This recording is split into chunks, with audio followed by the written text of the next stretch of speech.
그런데 부처님께서는 제자들한테는 그런 데 가서 지내지 말라고 하셔놓고, 당신은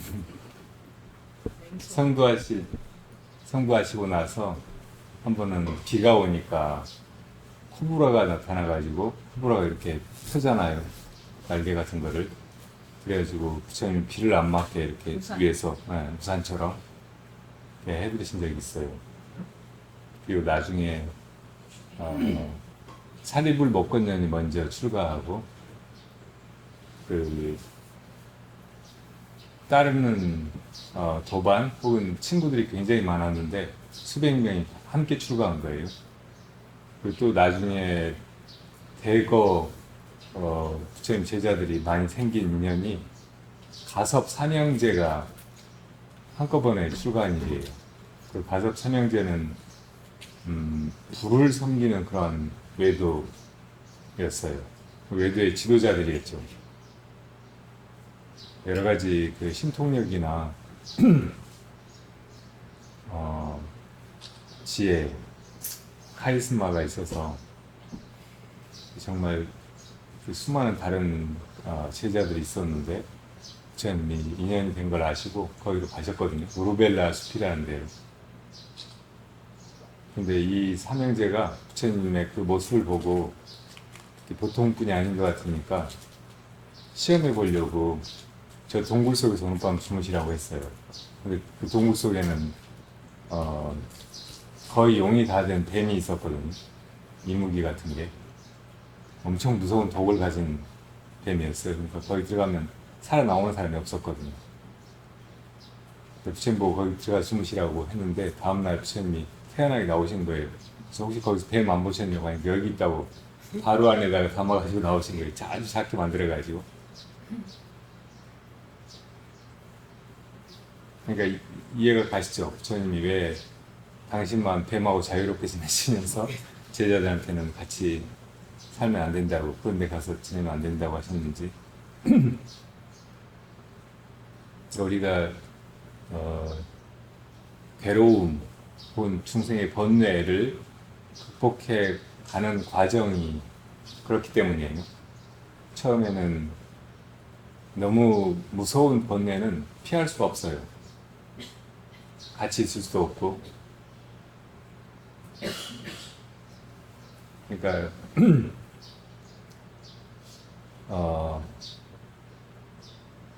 그런 번뇌에 사로잡히지 않도록 그런 인연이라든지 혹은 주의 여건이 자기가 벗어날 수 있으면 거기서 벗어나 버려야 된다.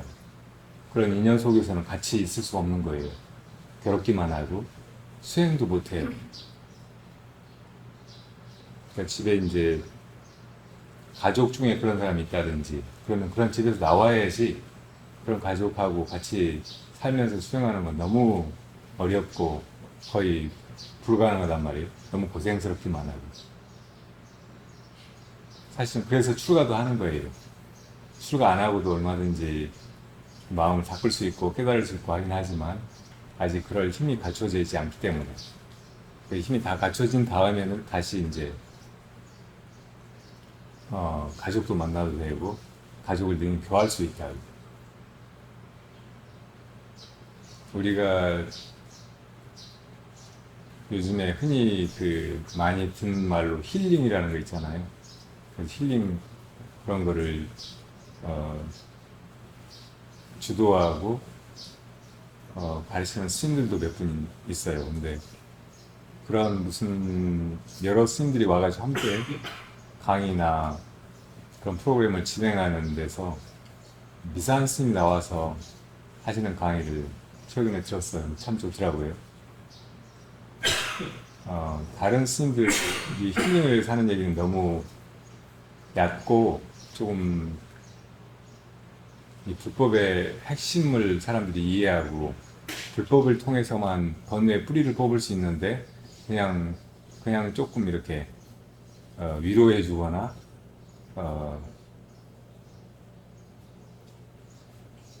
조금 마음의 위안을 얻게 하는 그런 수준에서 끝나는 것 같아서 스님들이 그렇게 나서서 힐링한다고 정신과 그 상담사들이나 혹은 주위에 좋은 친구나 선생님이나 아는 분들이 그렇게 해줄 수 있는 일을 맡아서 하는 것이 조금 맞지 않는다고 생각했었거든요. 미산 스님은 요즘에 대세라고 하는 힐링이 그렇게 흘러가고 있다는 것을 지적하면서 부처님은 이 우리가 가진 고통이나 번뇌를 어떻게 대해야 하는가 여기에 대해서 경전의 근거를 가지고 아주 체계적으로 잘 설명을 하시더라고요. 근데 아함경에 의하면 우리가 가지고 있고 또 당하는 번뇌가 여러 종류가 있는데 그것들을 대처하는 방법이 또 여러 가지가 있을 수 있다는 거예요. 다 무작정 그냥 놓아버린다든지 혹은 생각을 안 하려고 한다든지 그렇게 해가지고는 되지 않는다는 거예요. 그래서 어떤 번뇌는 그냥 흘러가게 두면 지나가 버리는 번뇌도 있고 어떤 번뇌는 단호하게 딱 끊으면 되는, 단속하면 되는 그런 번뇌도 있고 또 어떤 번뇌는 뿌리가 아주 깊어서 수행을 통해야만, 다시 말하면 깊은 선정에 들어야만 다스릴 수 있는 번뇌가 있고 또 이제 그 가운데서 자비심이 일어나야 다스릴 수 있는 번뇌가 있고 또 궁극적으로는 이 탐진치의 뿌리를 뽑아내야 하는 깨달음을 통해서 극복되는 그런 번뇌가 있다는 거예요. 그 말씀이 아주 맞는 말씀. 제가 힐링에 대해서 좀 부족하다 생각했던 그런 부분을 시원하게 이렇게 다 정리해주는 말씀이더라고요.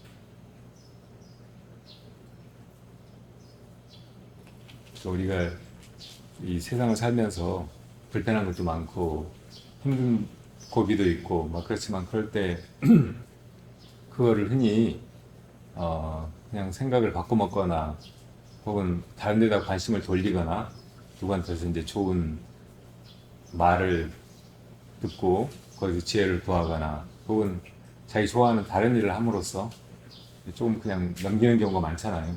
그런 게 나쁜 건 아니에요. 우리가 피할 수 있는데도 불구하고 그런 번뇌나 괴로움에 시달리면서 사는 것 자체가 감당하기 어렵지만 꼭 지혜로운 일이 아니니까 번뇌를 피할 수 있는 것이고 극복할 수 있는 것이고 그렇다고 하는 것이 부처님의 가르침이잖아요. 고진멸도가 바로 그걸 얘기하는 거예요. 이 세상이 다 생사의 모든 과정이 괴롭지만 그 괴로움의 원인이 있어서 그 괴로움을 제거하는 것이 가능하고 그것이 가능한 것은 바른 법이 있어서 그 번뇌를 제거하고 대처할 수 있는 법이 있어서라는 거잖아요. 그러니까 괴로움을 그냥 꾹꾹 참고 있다든지 그냥 숙명이라고 무작정 받아들이기만 하다든지 이런 게 등사가 아니고 어떤 때는 그렇게 이제 참아내는 힘도 필요하긴 해요. 그렇지만은 궁극적으로 그걸 뿌리 뽑아야 된다. 그걸 뿌리 뽑아서 더 이상 번뇌나 괴로움에 시달리지 않게 되는 것. 이것이 부처님이 우리에게 가르쳐 보이신 열반이에요. 그러니까 그런 길로 가려고 우리가 지금 여기 와서 수행하고 있는 거예요. 불법 수행은 깨달음을 향한 것이고 그 깨달음이 곧 열반을 증득하는 것. 번뇌 고통이 다 사라진 자기 본연의 자리에 이르는 길인 거예요. 그리고 그 과정은 탐진치를 제거하는 과정이라고 할 수 있다. 이 번뇌나 우리 마음속에 일어나는 불편한 괴로움을 그 뿌리에서 크게 세 갈래로 나누면 그게 탐진치거든요. 욕심 때문에 우리가 괴롭고 또 무엇인가 싫고 내 안에서 미운 감정 혹은 자항감 이런 게 일어나서 괴롭고 그리고 그보다도 우리 마음 가만둬도 수없이 많은 번뇌에 끄달리고 또 관심이 여기저기로 팔리고 이게 안정되고 편안하고 고요하고 맑고 자유롭고 행복하지 않잖아요. 그러니까 본래 마음은 그런데 이 마음에 그런 좋지 않은 성향이 있어요. 이런 걸 업이라고 하죠. 과거로부터 그렇게 마음을 쓰고 살아왔기 때문에 내가 어떻게 하지 않아도 막 그렇게 움직이고 좀 멈춰보려고 해도 멈춰지지 않는 그런 성향이 있단 말이에요. 그래서 이거를 결국은 극복을 해야 돼요. 그러니까 이런 성향은 다 어리석음에서 온 거예요. 처음에 내가 어리석은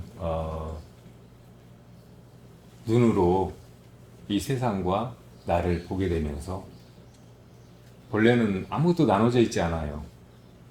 그리고 아무것도 따로 개체성을 가지고 있지 않다고. 나도 마찬가지고. 그런데 그거를 나눠보게 되는 거, 이게 무명이에요. 그러면서 사람마다 다 이제 이기심이 동시에 작동한다고. 자기라는 것이 생기면 그 어리석음에서 그 어리석음을 아치라고 해요. 자기에 관한 어리석음. 근데 거기에서 아에, 아집, 아만 이게 동시에 생겨난다고. 다 이기적인 마음이잖아요. 이 마음 때문에 이제 탐욕도 일어나고 미움도 일어나고 또 온갖 번뇌가 일어나는 거예요. 그래서 이제 번뇌를 궁극적으로 소멸하는 일은 깨달음을 통해서 우리가 이루려고 하는 일은 탐진치를 다 뿌리 뽑는 것이라고. 그리고 탐진의 뿌리는 어리석음이에요. 이 세 가지 중에서 제일 중요한 것은 어리석음, 무명이라고. 그래서 이 무명을 타파하는 것을 목표로 불교 수행은 나아가는 거예요.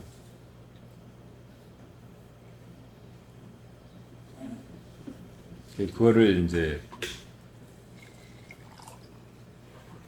마침내 이뤘다 그러면 그 전에 업의 흐름, 탐진치대로 막 마음이 온갖 번뇌에 사로잡히는 그런 경향이 깨끗이 사라져서 이제 자기가 마음의 주인이 된다. 그리고 그 본래 마음 이걸 언제든지 확인하고 잊어버리지 않게 돼요. 그러니까 그 마음으로 세상을 살아가는 부처님이나 깨달은 분들은 주변의 경계에 흔들리지 않고 또 자기 업에도 놀아나지 않고 언제나 자기가 마음의 주인이라고. 그렇게 되었으면 두려움도 없고 고통도 없어요. 남들이 보기에는 아프기도 하고 또 무슨 일로 화도 내고 하는 것 같아도 속에 전혀 그런데 물들거나 흔들리지 않는 언제나 깨끗한 자기 마음 자리를 확인하고 있는 거예요. 그런 분들이 이제 가끔 그런 자제한 모습을 보이는 경우가 있죠. 부처님 같이 이렇게 뱀 있는 동굴 속에 들어가서 자고 나온다든지. 옛날에 라마나 마하리시라는 분이 인도에 있었잖아요. 어느 날 뱀이 한 마리 이렇게 무릎 위로 걸쳐져 있다가 지나가서 그 제자들이 보고 있다가 근데 아주 태연하게 아무렇지도 않게 그냥 있어서 뱀이 무릎 위에 있으면 느낌이 어떠냐고 물어봤어요. 그러니까 차고 축축하다. 그래도 괜찮은 거예요. 그 느낌까지 모르면 나무토막이라는 사람 없죠. 그렇지만 그냥 차고 축축한 그 느낌을 느낄 뿐이지 거기에 두려움이 일어나지 않는 거예요. 아주 평화롭고 또 자애로운 그런 마음만 일어나니까 뱀도 그걸 느끼는 거예요. 직감적으로. 그러니까 거기 있는 것을 좋아하고 또 거기서 이제 힐링을 받고 떠나는 거예요. 그렇게 우리가 살아가면서 자기가 마음이 얼마나 그런 탐진치에서 자유로워져 있는가. 그래서 지혜와 자비심으로만 가득한가. 이걸 살아가면서 그렇게 검증해 볼 수 있어요. 어린 아이들을 본다든지 동물들을 대한다든지 그럴 때 그런 존재들이 더 직감적으로 상대방이 자기에게 가지는 감정을 느끼거든요. 자비로움인지 아니면 적인지 평화로움인지 공격적인 자기를 해치려고 하는 마음인지 금방 안단 말이에요. 그래서 즉각적으로 그냥 반응하거든요. 근데 내 수행이 얼마나 됐나 보려고 가서 뱀을 잡아본다든지 그러지 마세요. 어쩌다 보면 그렇게 되는 거지. 그러다가 이제 안 됐으면 어쩌려고요. 물려서 죽을 수도 있잖아요. 저 쥐같이. 그렇게 이제 자기 수행력을 과시하려고 하거나 과신하는 것도 암환심 때문이에요. 그렇죠? 질문하십시오. 현대인들은 음식에 자유롭지가 않잖아요. 네. 근데 그 공부를 하려고 하는 사람은 음식을 어떻게 먹어야 하는지. 네. 예, 예. 그 질문도 아까 그 맹수나 독충의 위협으로부터 우리가 어떻게 벗어나야 하는가 그런 질문하고 연관성이 있어요. 그러니까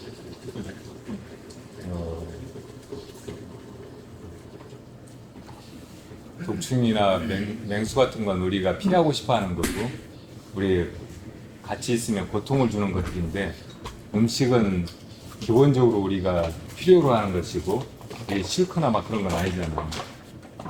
물론 이제 사람마다 기호가 있어서 어떤 음식은 싫기도 하고 어떤 건 이렇게 평균 이상으로 좋아하기도 하고 그렇긴 하지만 그러니까 이 기본적인 욕구들을 어떻게 할 것인가 이런 문제라고 할 수 있어요. 그런데 메슬로우인가 하는 심리학자가 사람의 욕구가 자기 그 정신적인 수준에 따라서 혹은 충족되는 데 따라서 점점 이 다른 단계로 다른 것을 바라게 된다고 말했어요. 맨 처음에는 그 기본적인 생계, 생물학적인 생존에 관한 그런 욕구들이에요. 뭐 음식 먹는 거, 뭐 옷 같은 걸 추위나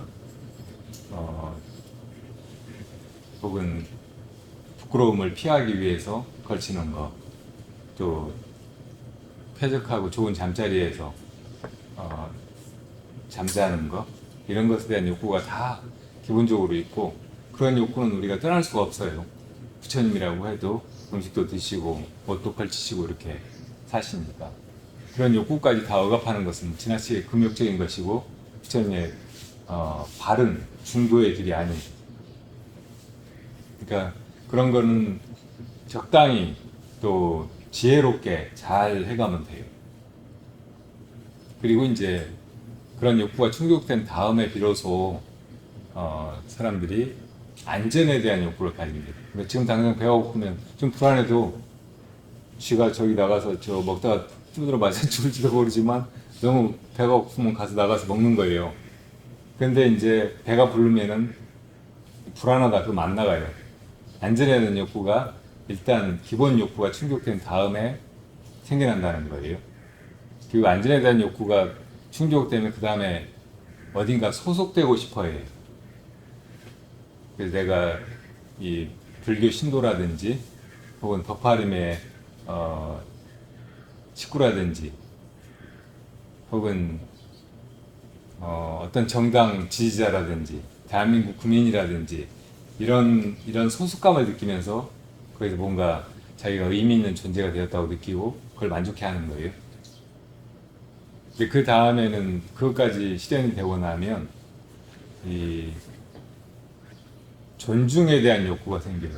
다른 사람으로부터 존중받고 싶어하고 또 자기 스스로도 아 내가 이런 사람이야 하는 자존감을 확보하고 싶어하는 말이에요. 그걸 즐기고 좋아하고.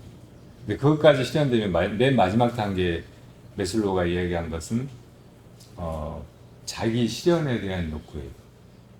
사람마다 다 이 세상에 온 것이 그냥 재밌게 놀고 호의호식하고 막 그러기 위해서만 왔다고 생각하진 않으니까 뭔가 함으로써 아 내가 이런 일을 했다 내 안에 있는 어떤 잠재적인 가능성 이런 걸 드러내서 실현했다 이런 확인을 하고 싶어 하는 거죠. 근데 알고 보면 다 이게 자아와 관계되어 있고 자아가 가지고 있는 욕망에 지나지 않아요. 그 차원이 조금씩 이제 더 이렇게 깊어지고 정신적으로 달라졌을 뿐이지. 그러니까 이게 다 결국은 자아에서 비롯된, 그러니까 아치에서 비롯된 탐욕에 불과한 거예요. 근데 이 탐욕은 결국은 끊어야 되잖아요.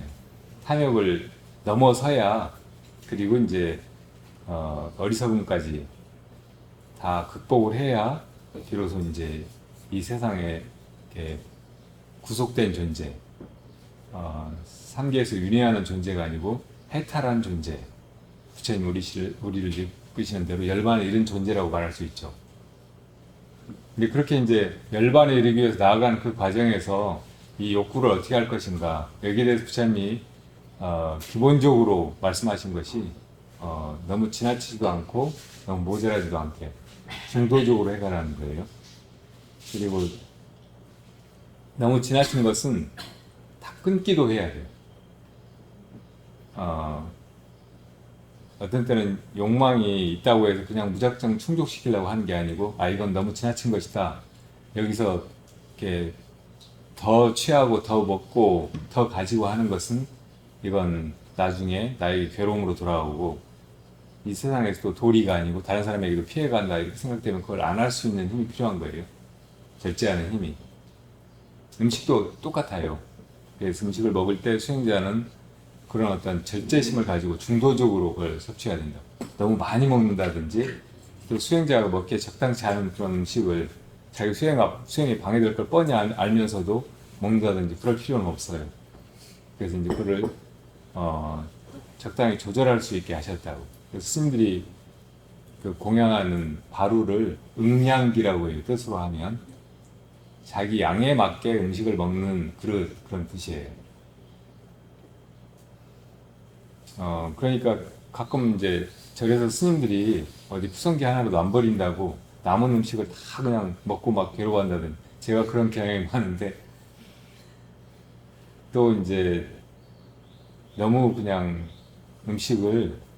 멀쩡한 음식을 막 갖다 버린다든지 이런 건 양쪽에 다 잘못된 태도죠. 적절하게 받고 그걸 이제 자기 양에 맞게 먹고 나머지는 또 처리하는 법도가 있어요. 다른 분들한테 다른 수행자한테 주고 다른 신도들한테 주고, 그러고도 이제 먹을 사람이 없으면 땅을 파서 묻게 돼 있다고. 그러니까 무조건 버리면 안 된다 이런 게 아니에요. 그러니까 부처님의 모든 법은 중도적이고 적정해야 한다고 하신 거예요. 그러니까 그렇게 이제 하면서 살면 되는 거예요. 우리가 이제 음식 먹을 때 스님들은 고기 먹으면 안 된다, 또 수행하는 사람이 고기 먹으면 이게 방해가 되지 않을까 이런 생각을 많이 하잖아요. 근데 부처님은 비구들한테 준 소승의 계율에서는 고기 먹지 말라는 말씀을 하지 않으셨어요. 그런데 나중에 이제 대승 수행자들, 제가자들까지 포함한 제가 수행자들, 그리고 성부를 향해서 이 자기 해탈에 이른 존재들도 나아가야 하는 그런 보살도를 갈 때, 그때는 어떤 마음을 지녀야 되는가, 어떻게 살아야 하는가, 이런 계율을 법망경이라고 하는 대승 계율에서 말씀하셨거든요. 거기에는 고기 먹지 말라, 또 오신채를 먹지 말라, 이런 계율이 있어요. 그러니까 요즘에 제가 불자들이 스님들이 고기 먹는 걸 보고 왜 저 스님이 돼가지고 고기를 먹느냐고 그렇게 비난하거나 말할지 모르겠는데, 이건 계율을 잘 모르고 하는 소리예요. 스님들한테 고기 먹지 말라고 안 하셨단 말이에요. 그리고 제가자들이라고 하더라도 성부를 위해서 보살도를 가는 더 큰 수행을 하는 사람들은 고기 먹지 말라고 하신 거예요. 왜 이렇게 하셨을까요? 우선 스님들은 출가해서 거의 무소유로 살아가면서 탁발에 의존해 살잖아요. 이 탁발이 굉장히 중요한 게, 스님들은 복전이 돼서 사람들이 공덕을 심을 수 있게 복을 지을 수 있게 이렇게 복받체 역할을 하는 거예요. 사람들 그렇게 하면서 이제 불련이 생기고 부처님 법에 대한 신심이 생기고 또 복이 생겨서 세상을 어렵지 않게 살아가면서 나중에는 불련 따라서 불법으로 나온다. 그러니까 스님들이 그렇게 탁발을 해야 사람들이 아 저런 분들이 있구나. 세상에 가진 것이나 부귀영화나 세상에 우리가 가치 있다고 생각하는 이런 하찮은 것들을 떠나서 저렇게 고고하게 진리를 찾아서만 살아가는 분들이 계시는구나 하고 신심을 내잖아요. 그게 이제 제일 중요한 탁발의 목적이에요. 얻어먹는 것도 얻어먹는 거지만. 그렇지만 그렇게 이제 얻어먹으러 나갔는데 그래서 신도들이 신심껏 이제 먹으려고 했던 음식을 나눠서 이렇게 드렸는데 거기 고기가 들어있었다. 근데 하자 이거 고기는 안 먹는다고 하면은 신도들 마음이 불편하거나 곤란하거나 또 스님들이 이제 드릴 음식을 따로 준비해야 되거나 막 그런 애로가 생긴단 말이에요. 그러니까 이제 신도들이 주는 음식은 주는 대로 다 받아서 먹을 수 있게 하신 거예요. 다만 이제 자기가 고기를 필요로 하지 않는다든지 고기 먹는 것이 조금 수행이 방해된다고 생각한다든지 그러면 그건 덜어내고 먹으면 되는 거예요. 그렇게 하셨던 거고 그때 당시에는 또 지금도 그렇지만 인도 사람들이 고기를 많이 안 먹어요. 기껏 먹는 게 닭고기, 생선 이런 것 정도인데 그것도 아주 적게 어쩌다가 먹어요. 우리나라 사람들 옛날에 고기 많이 안 먹었어요. 네, 잔칫날이나 먹고 하지. 그러니까 그냥 가서 탁발해도 고기가 거기 들어있는 경우 잘 없었을 수 있어요. 그러니까 특별하게 스님들이 고기 먹지 말라 하고 이제 계율을 정하실 필요가 없으셨던 거죠. 그렇지만은 확실히 이 세상에서 사람들이 고기를 먹기 때문에 어디선가는 그 고기를 생산하기 위해서 짐승들을 기르고 또 나중에 그거를 도축하고 살생을 누군가가 짓게 되잖아요. 그러니까 더 큰 마음으로 보면 누군가 먹는 사람이 있으니까 그런 살생이 벌어지는 거잖아요. 그러니까 그거를 막기 위해서 더 큰 자비심으로 이제 안 먹는 거예요. 그게 바로 이제 보살 수행자가 하는 일이라요. 보살 수행자들한테는 고기 먹지 말라는 그런 계율을 정하셨단 말이에요. 그러니까 이제 이렇게 수행하고 살아가면서 음식을 자기가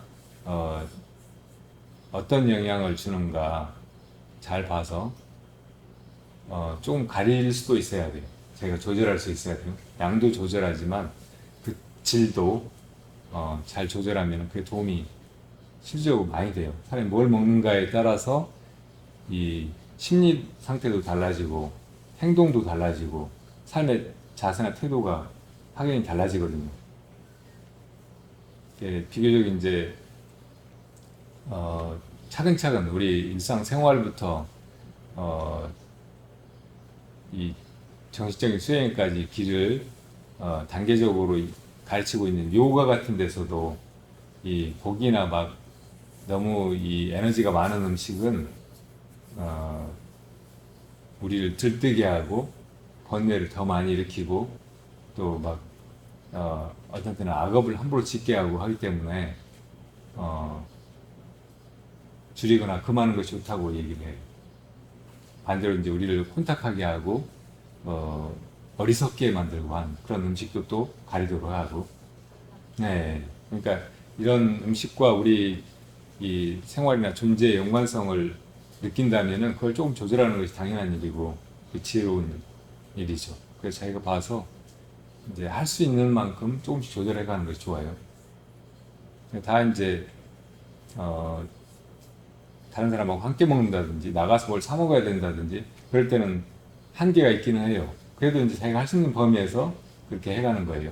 너무 이렇게 내가 이렇게 깨끗하게 산다 그런 식으로 자기를 드러내느라고 나 이런 거 안 먹어 니들은 안 먹어 막 이렇게 그런 태도를 취하는 것보다 그냥 별로 표시 안 나게 그리고 조금 조심스럽게 그렇게 이제 가리면서 할 수 있다면 도움이 많이 돼요. 그리고 그 마음이 우선 바른 거고 또 선량한 거고 자비로운 거고 그러니까 그런 마음 없이 중생을 제도한다든지 혹은 중생 제도를 위해서 수행을 한다든지 이렇게 하는 거는 동쪽으로 간다면서 사실은 서쪽으로 가고 있는 일같이 안 되는 일이에요. 그래서 수행하려고 할 때 제일 먼저 염두에 둬야 되는 건 부처님이 정하신 계율이에요. 그래서 계율에 맞도록 이렇게 살아가려고 노력해 가야 돼요. 항상. 그걸 목표로 해야 돼. 지금은 내가 여기까지밖에 못하지만 나중에는 저걸 다 지키면서 살아야 되겠다. 이렇게 마음을 먹어야지. 아, 이런 거 뭐 세상 살다 보면 할 수 없어. 아, 나 그냥 이거 안 지키고 살래. 이렇게 하는 것보다 목표를 저 부처님 정하신 데다 두고 그렇게 조금씩 실천해 가보는 거예요. 그러니까 계율은 부처님처럼 살려고 하는 거예요. 우리 행동에 관한 것이거든요. 물론 이제 우리가 하는 행동은 마음으로 일으키는 업, 말로 일으키는 업, 몸으로 일으키는 업, 이 세 가지가 있기는 하지만 이 세 가지를 하면서 우리가 사는 거잖아요. 그러니까 이걸 어떻게 살 것인가 부처님이 가르치신 것이 바로 계율이란 말이에요. 계율만 잘 지켜도 사라지는 번뇌가 아주 많아요. 아까 번뇌를 대처하는 법이 여러 가지가 있다고 했는데 결국은 사막을 통해서 탐진체 이 삼독을 제거해가는 과정이에요. 개정해를 통해서. 결국은 이제 마지막에 우리가 이루려고 하는 건 해탈이에요. 지혜를 통해서 깨달음을 성취함으로써 이렇게 확실하게 번뇌를 뿌리 뽑고 거기서 완전히 자유로워지려고 하는 일이에요. 그렇지만 거기로 가는 과정에 반드시 선정과 계율이 필요하거든요. 그러니까 하나부터 기초를 잘 쌓아서 나아가면서 이제 거기다 2층, 1층, 2층, 3층 이렇게 지어나가야 된다고. 갑자기 3층만 만들려고 하면 불가능한 일이잖아요. 그래서 계율을 중요하게 생각하고 이건 실천 행위다 생각하고 항상 목표를 부처님에게 두고 그렇게 부처님을 닮아가려고 부처님처럼 살아가려고 그렇게 노력해 보는 거예요. 그럼 그런 사람이 아주 고상하고 또 진실하고 선량하고 아름답게 이렇게 바뀌어간다. 예전에 제가 출가한지가 만났을 때 도반 스님하고 같이 강원도 쪽을 지나가다가 이 찰옥수수를 사서 정말 맛있게 코스 안에서 먹으면서 갔어요. 사람들이 이렇게 신기하면서 보는 것 같더라고요. 그래서 먹으나 말거나 제가 너무 옥수수를 좋아해서 막 먹었거든요. 그 도반 스님이 수행을 많이 하신 분이고 아주 깊이 있는 얘기를 여러 방면에 많이 했는데 나중에 방장이나 조실 같은 거 할 거야? 그러시는 거예요. 그래서 제가 안 한다고 그랬어요. 왜 안 하냐고. 그런 거 하면 이렇게 버스 안에서 이런 거 못 먹잖아요.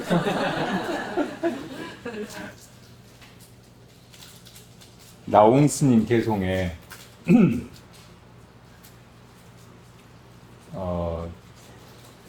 한겨울 부뚜막에서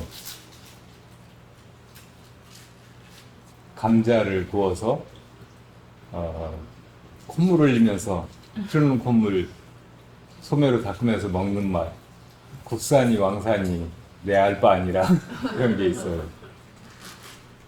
나옹 스님은 공민왕의 왕사였잖아요. 근데 여러 번 사양하고 도망치다시피 산속으로 다시 들어가시고 그랬는데 들어가서 이제 토굴에서 이렇게 감자 구워 먹으면서 그런 개송을 읊었다고. 그러니까 우리가 수행의 그 과덕으로 얻으려고 하는 것은 왕사나 국사 자리, 부처님과 같은 그런 지위 뭐 이런 게 아니에요. 내면의 편안함이나 행복, 대자유 이런 거고 또 이걸 사람들한테 알려주고 나누고 싶어하는 마음이에요. 근데 우리 불교의 역사에 보면 가끔 이제 부처님처럼 되고 싶어서 그러니까 정말 부처님처럼 그런 존재가 돼가지고 그렇게 자비롭게 중생들을 가르치고 그렇게 이제 살아 보이고 그러려고 한 게 아니고 부처님처럼 그렇게 만인이 우러러보는 그런 자리에 이루고 싶어서 하나의 그 탐욕으로, 명예욕으로 그런 걸 구하는 사람들이 있단 말이에요.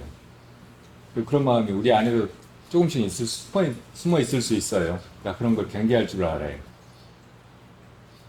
그건 그야말로 이 자아라고 하는 어리석음에서 비롯된 명예욕에 불과하거든요. 그러니까 그걸 떨쳐보지 못하면 수행의 길에서도 장애를 만나고, 수행에서 조금 뭔가 이룬다고 해도 그걸로 법에 맞지 않는 일, 마군의 일을 하게 돼요. 데바드타도 부처님처럼 그렇게 폼 잡고 사람들한테 존경받는 그런 존재가 되어보려고 출가했다가 나중에 이제 자기가 교단을 만들어가지고 신통력을 보여주면서 그 신통력에 혹한 어린 비구들을 데리고 자기가 그렇게 살았잖아요. 좀 그러다가 이제 사리불존자가 가서 이제 부처님의 법을 잘 설해주고, 예, 그러니까 데바다타가 스승이 될 만한 사람이 아니고 하니까 부처님이 돌아가야 된다 이렇게 가르치니까 다 따라 나와 버렸어요. 그러니까 이제 앙심을 품고 부처님을 죽이려고 하잖아요.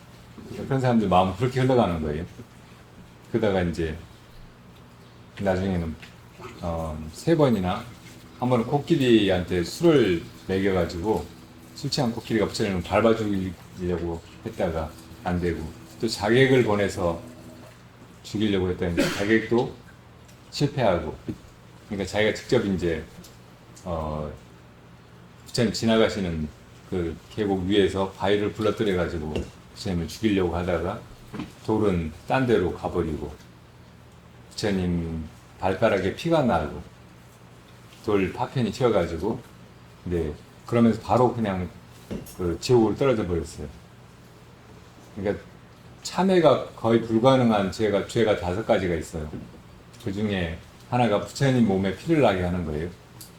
다른 하나는 아라한을 죽이는 죄. 그러니까 삼계에서 벗어나고 이 탐진치를 다 떨친 분을 죽이는 일은 그렇게 과보가 무서운 거예요. 근데 부처님은 그런 아라한보다 훨씬 더 많은 덕과 대자비심을 지닌 분인데, 그런 분의 몸에서 피 한 방울이라도 나게 하면 그렇게 무서운 과보가, 똑같은 과보가 있다는 말이에요. 그러니까 우리 마음속에 그 명예욕 여기 끄달리지 말고 진실한 자비심을 발휘해야, 그게 도리심이 되게 해야 돼요. 그래서 내가 진리를 증득해가지고 그걸로 중생들을 괴로움에서 건져야 되겠다 이런 마음이 있어야지, 내가 무슨 자리에 이르러가지고 폼 잡고 한번 떵떵거리면서 보란듯이 그래야 되겠다 이런 마음은 아주 유치한 중생심인 거예요. 맛있게 드세요. 폼 잡지 말고.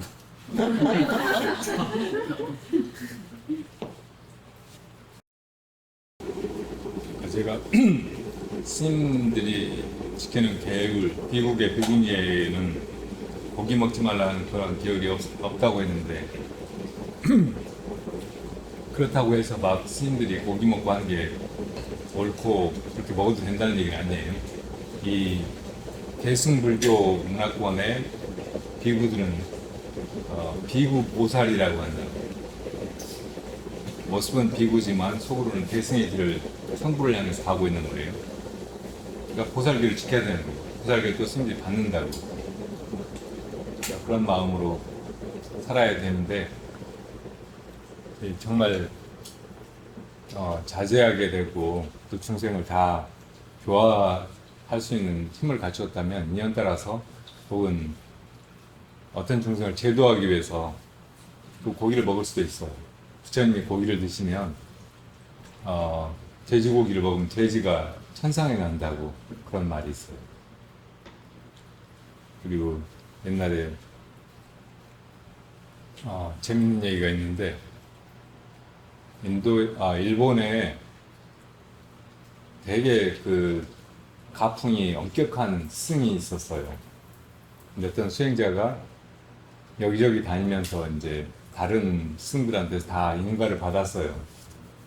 근데 그 스승한테 가가지고는 아직 안 됐다고 하는 거예요. 그러니까 화를 내고 처음에 떠나버렸어요. 당신이 제대로 눈이 열리지 않아요. 나를 몰라본다고. 근데 여기 다니다 보니까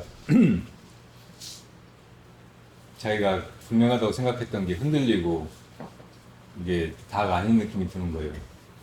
그래서 이제 그 스승이 물어봤던 화두를 가지고 더 열심히 이제 상부를 해서 제대로 진실하게. 그래서 이제 확실하게 깨달았어요. 그리고는 이제 그 전에 자기를 인가했던 스승들을 찾아다니면서 인가하면서 써준 그 개송 같은 거, 인가장 이걸 다 그 앞에 보는 앞에 찢어버렸어요. 그렇게 다니고 마지막에 이제 자기를 인정하지 않았던 그 스승에게 돌아온 거예요. 근데 그때 그 절에 그 스승이 있는 처소에 가는 그 길목에 꼭 뱀 한 마리가 제일 크고 무섭게 생긴 뱀이 항상 나와 있어요. 그러니까 사람들이 다 거기로 가는 걸 무서워했어요. 그래서 그 뱀이 나와 있나 안 나와 있나 보고 안 나와 있을 때나 슬쩍 들어가지 어떻게 하지를 못했거든요. 근데 거기를 유유히 아무렇지도 않게 다니고 가끔 뱀을 쓰다듬어 주기도 하고 하는 게 그 스님이었어요. 그러니까 이제 이 젊은 스님이 한때는 이 스승한테서 인정을 받지 못해가지고 화나서 떠났는데 지금 다시 이제 여기저기 다니면서 인가장을 다 찢어버리고 여기로 온다는 말을 듣고 사람들이 어떻게 저 스님은 이제 저 뱀을 어떻게 지나가나 보자 하고 구경하고 있었어요. 근데 그 스님이 이제 가더니 앞에 뱀이 딱 가로막고 있으니까 주저없이 돌멩이로 들어가지고 머리를 때려 죽여버리는 거예요, 뱀을. 그리고 안에 들어갔어요. 그러니까 저렇게 자비심 없고 막 그런 사람은 깨달았던 뭐든 전혀 아니라고 사람들 고개를 절레절레 흔들었어요. 근데 가서 인가를 받았어요. 그리고 그날 밤에 이제 대중들이 다 꿈을 꾸는데 그 뱀이 꿈속에 나타나가지고 똑같이 그러는 거예요. 내가 옛날에 이 절에 스님이었는데 절에 재산을 축내고 막 이래저래 해서 과보로 뱀이 돼가지고 혹시 누가 내 몸을 벗게 해주나 하고 맨날 거기 나와서 기다렸는데 아무도 거들떠보는 사람이 없더니 오늘 그 스님이 나를 제도해 주셨다고. 그게 이제 개울보다 더 중요한 것은 해탈, 깨달음이라는 거예요. 깨달음을 통해서 그런 지혜를 얻어야 뭐 다른 중생 다 위하면서 살고 싶고 자비롭게 다 제도하고 싶고 그런 마음이 있을 수 있지만 지혜가 없으면 못하잖아요. 지혜가 완성이 되어야 그런 자비심도 온전히 바라고 이 사람은 이렇게 해줘야 될지 저렇게 해줘야 될지 그걸 밝게 알 수 있다고. 그래서 근데 죽일 수도 있는 거예요. 그게 제도하는 길이면. 지금 아까 그러면 저 뱀을 네. 부르지 말고 네. 정말 굉장히 궁금했었거든요. 아주 자유롭게 살아야 돼. 사또가 떠나버렸는데 나 팔 불고 있어.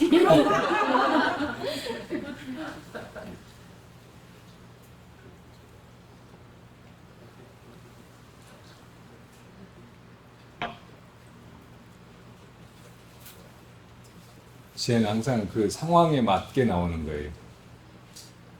딱 그 타이밍이 있어요, 언제나. 그리고 그렇게 하면 그렇게 되리라는 분명한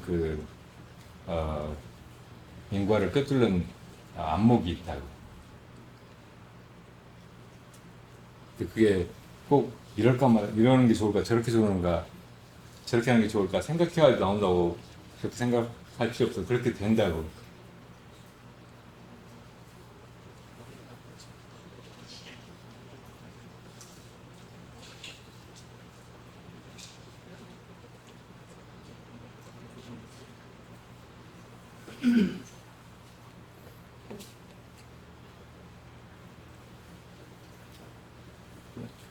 난 플라스틱에다 그렇게 잡아가지고 내보낼 생각이 처음에는 없었거든요. 지금 내가 제일 처음에 봤어요. 방 쪽으로 가는데 쥐가 저쪽에서 비틀비틀하면서 오는 거예요. 그래서 저는 좀 이상하다 했더니 그쪽 뱀이 있더라고요. 아, 뱀한테 물렸구나 하고 그냥 들어갔거든요. 뱀이 그 안으로 이제 사라지길래 좀 있으니까 부사님 데려가더라고. 뱀이 나왔는데 저거 어떻게 내보내야 되느냐고. 플라스틱 병을 가지고 있어서 제가 내보낸 거예요. 처음에는 잡으려고 집게 가져오라고 했더니 가지러 간 사이에 어디로 들어가 버렸어요. 그래서 이제 포기하고 들어갔는데, 들어가면서 부모님 보고 뱀이 또 나올 테니까 가서 지켜보고 있으라고 했더니 좀 이따 데려온 거예요. 뱀이 오늘 그 자리에 여러분들이- 있었던 것도 여러분들이 놀랄까봐 그런 거예요. 나는 뱀한테 물려도 싼데. 안 되십니까? 나는 뱀을 옛날에 많이 죽였어요, 어릴 때. 풀 뜯으러 가면 제일 놀라고 무서운 게 뱀 나오는 거.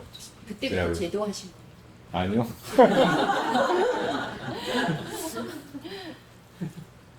탐진치 때문에 죽인 거예요.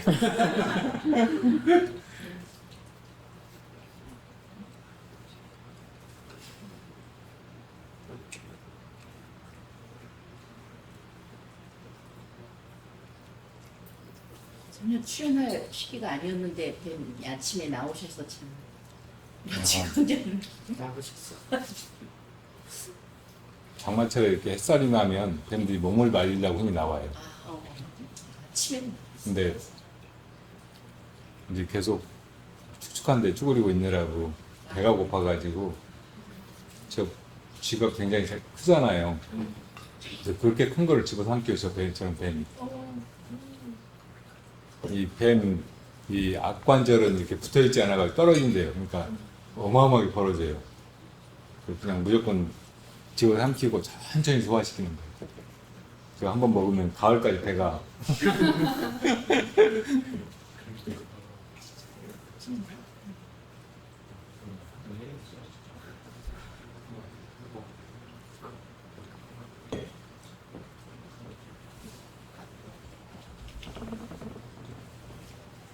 뱀은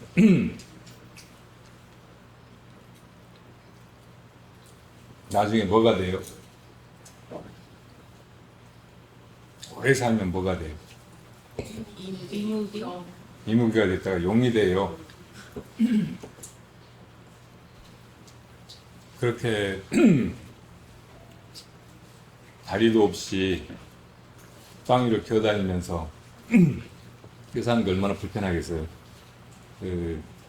예전에 방송국에 다큐멘터리 같은 걸 제작해가지고 이렇게 파는 그런 일을 하던 분이 있었는데, 한 번은 아마존의 그 밀림 속에 사는 원주민들이 아나콘다를 사냥하는 걸 찍었대요. 이걸 사냥해서 이제 먹기도 하고 가죽은 이제 벗겨서 팔기도 하고 그런데요. 근데 여러 명이 달려들어가지고 이제 어마어마하게 긴 뱀을 잡았어요. 맨 먼저 목을 잘라드려요. 근데 잘린 목이 1시간 동안 이렇게 깃발을 드러내면서 막 물라고 막 분명히 잘렸는데 이쪽에 몸뚱이가 꿈틀거리고, 그래가지고 가죽을 벗기면서 보니까 그 비늘 속마다 벌레가 들어있더래요. 그 고기를 잘라서 이제 막 구워 먹는데 고기 속에서 불이 막 지글지글 하니까 이 벌레들이 기어 나오고, 그러니까 이 뱀 몸속에 온통 벌레 투성인 거예요. 그러니까 그 몸뚱이 속에서 사는 게 얼마나 힘들겠어요. 그래도 뭐 어디 그냥 긁지도 못하고 평생 그렇게 살아야 되잖아요. 저런 투생부를 받는 게 그렇게 괴로운 일이라고. 이제 신통하게도 이 뱀이 이 선정에 드는 능력이 있어요. 겨울잠을 자잖아요. 그러니까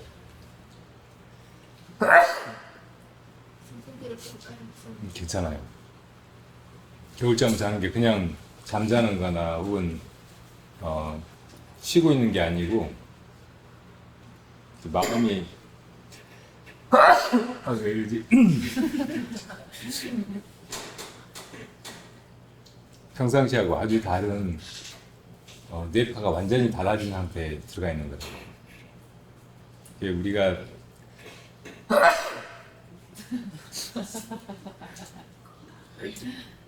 아무 생각 없이 있는 상태.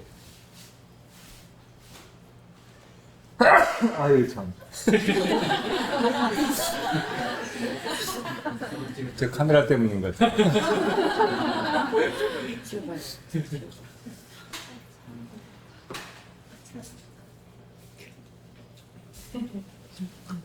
멍 때리고 있는 상태.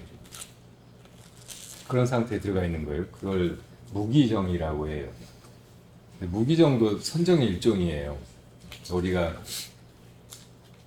팔정도를 닦아서 정정에 들어야 정각을 성취한단 말이에요. 그게 이제 이 생사의 괴로움에서 벗어나는 길로 부처님이 제시하신 거예요. 다 그렇게 해야만 이 생로병사의 괴로움에서 벗어난다고. 근데 그런 선정 가운데는 발정자를 붙일 수 없는 정이 있어요. 그런 정을 되게 무기정이라고 한다고. 그 마음이 움직이거나 분열을 일으키지 않고 그냥 가만히 있는 거예요. 근데 거기에 깨어있는 힘이 없으면 그게 바르지 않은 정이에요. 그게 무기정이고, 깨어있는 힘이 있어야 그게 정정이라고. 그러니까 부처님이 처음에 출가해서 알라라칼라마와 우타칼라마푸트라 이 두 스승을 만나서 그런 정을 배웠어요. 이 두 사람이 선인인데 그런 선정에 통달한 분들이었다고. 그래서 그런 정에 들어가는 것이 열반이라고 듣고 그런 정에 이제 들어가 본 거예요. 아주 빨리 그걸 마스터하고 인정을 받고 그랬는데 부처님이 보니까 그런 정에 들어갔을 때만 고요하고 편안하고 좋다가 나오면은 그냥 도로 똑같은 거예요. 그걸 통해서는 이제 언제나 그대로 있는 열반, 이것을 정득할 수 없다는 생각이 들어서 두 스승을 하직하고 이제 고행을 해보잖아요. 그래서 나중에 나무 밑에 가서 앉을 때 그럼 무엇이 열반에 이르는 바른 길일까 생각하다가 정정이다. 그 두 선인에게 배웠던 그런 무기정이 아니고 깨어있는 선정으로 들어가야 된다. 어디서 그런 생각을 하시게 됐냐면 어릴 때 당신이 들어갔던 선정이 있었거든요. 벌레가 이렇게 날아 내려온 새한테 쪼아 먹혀버리는 걸 보고 다 어디서 왔다가 어디로 갈까 이런 의심을 가지고 나무 밑에서 오랜 시간 참고에 들어가다 보니까 들어갔던 그 선정, 이것과 두 선인에게 배웠던 무기정을 비교해 본 거예요. 그래서 이 나무 밑에서 부처님이 원래 들어갔던 그 선정, 여기에는 깨어있음이 있었고 그 질문 때문에 그냥 멍하고 그냥 좋다 편안하다 하고 이렇게 있을 수 없는 그런 마음이잖아요. 그래서 고요해지지만 아무 생각도 없으니까 답을 못 찾았으니까 계속 답을 찾으려고 깨어서 참고하는 그 마음이 있었던 거예요. 그래서 이것이 정정이다. 여기로 들어가는 것이 그 깨달음의 길일 것이다. 분명하다. 여기로 끝까지 들어가 보자 하고 나무 밑에 앉으신 거라고, 불수 밑에. 그래가지고 정각을 성취하신 거예요. 무기정에 들어가면은 그렇게 들어가 있는 동안 편안하고 그런 정에 통달하면 어쨌든 거기 들어갈 수 있어요.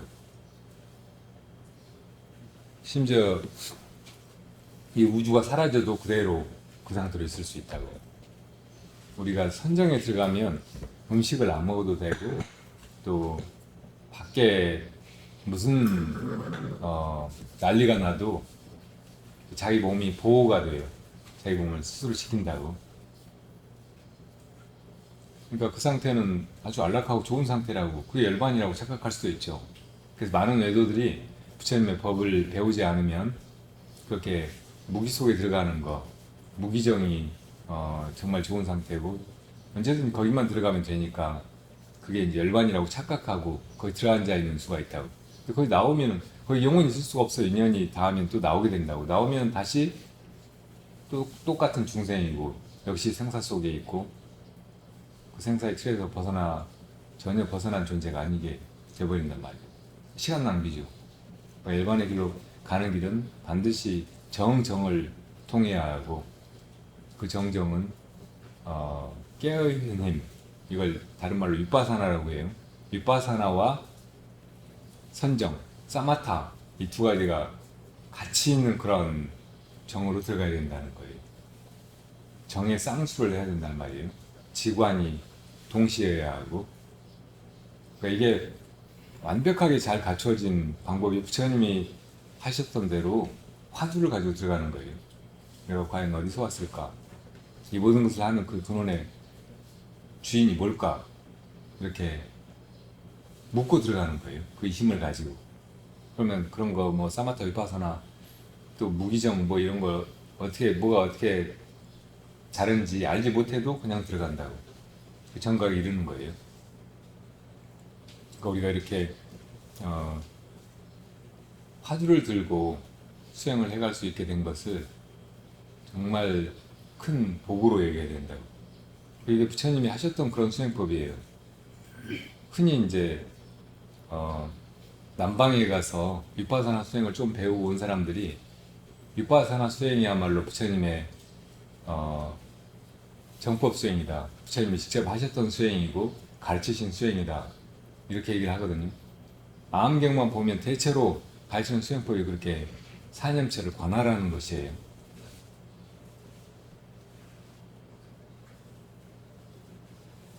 그 말씀이 틀리는 건 아니에요.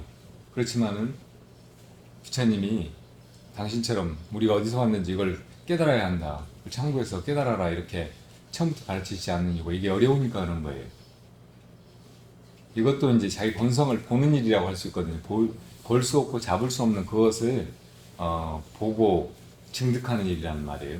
그런데 우리는 항상 이렇게 보이는 것을 보는데 너무 익숙해져 있는 거예요. 무량겁을 두고 이렇게만 살아왔다고.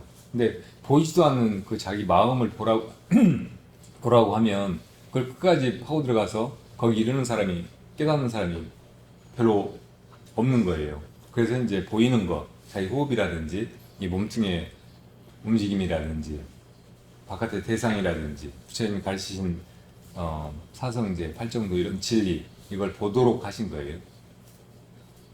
그렇게 어딘가에 집중해가지고 그걸 잘 보는 거 이것이 바로 정해, 사마타 위파사나, 지관 이게 갖추어진 그런 수행인 거예요. 그러니까 이것도 이제 부처님이 내가 어디서 왔다가 어디로 갈까 이 의문을 가지고 들어갔던 그 수행을 좀 단계를 낮춰서 사람들이 볼 수 있는 것으로 대상을 바꾸기는 했지만 거기에 지와 관이 다 들어있는 거잖아요. 그러니까 그런 관을 통해서 존재의 공성, 이 나라고 하는 것이 본래 없는 것이고 이 모든 건 다 화상으로 나타난 것이고 이게 다 변해가는 거, 무상한 것이라는 것. 그리고 이것에 집착하고 이걸 구하는 마음이 있으면 괴로울 뿐이라는 것을 유실하게 깨닫게 하는 거예요. 그래서 거기서 벗어나게 한다고요.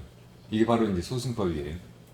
근데 이게 성불의 길은 아니에요. 부처님과 같은 깨달음에 이르려면 수많은 부처님과 같은 그런 조사들이 하셨던 대로 내가 어디서 왔다 어디로 갈까 이런 화두를 가져야 된다고. 그냥 이 생사 윤회 혹은 이 생로병사의 세계에서 이렇게 벗어나는 것만을 목표로 한다면 그렇게 그냥 이미 있는 거, 드러나 보이는 거 이걸 관해도 돼요. 그래도 이제 무상, 무아, 고 이 삼법인을 깨닫는다고. 그래서 아란이 될 수 있다고. 생사에서 벗어날 수 있단 말이에요. 그렇지만은 부처님이 되려면 부처님과 같은 그런 열반에 이르고 부처님과 같은 그 무상 정등 정각을 성취하고 그런 지혜와 대자비심을 증득해서 그걸 펼쳐서 중생을 다 제도하려면 이 화두를 들어야 되는 거예요.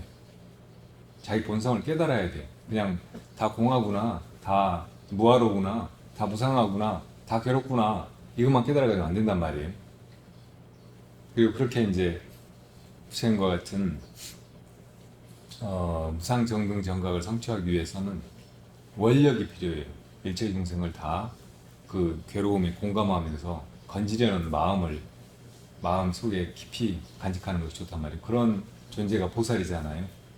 그런 보살심으로 이 화두를 창구해 나가서 결국은 부처님과 같은 깨달음 그런 안목을 갖춰야 된다는 말이에요.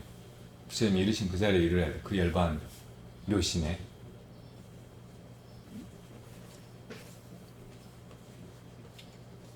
그러니까 가끔 이제 이런 수행 저런 수행 접해보는 분들이 이 남방에서는 이것만 부처님이 바로